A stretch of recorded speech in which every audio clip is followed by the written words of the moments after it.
atong gamiton is atoon nga semi-broad. Mas lapad-lapad atong gamiton for the crab and sling.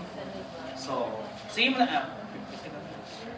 with your katong mga other slings nato. Ayun. So kani pwede nga let's just say na ibukog ba nga ni imaw di ari. Same with your cuff sling. So dili pwede nga mabutangan og pressure to no. So di mo pwede mag-twist sa side. So we can use this one if in case man nga na mga inana nga injuries. So kani patong lang nato sa may abaga ng victim. Of course, this time naman ang kanang nasa abaga ang shorter. Ayan, nga side ng bandage. And then, we bring this one, padulong sa abaga, kung asa ang naay injury na to. Make sure lang jud nga tapot sa mismong panit ng patient.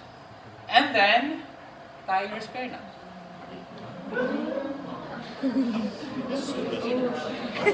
Okay? And then, okay na. Ayan. So, since ayun lang man siya, wala isa sa exam. Ayan.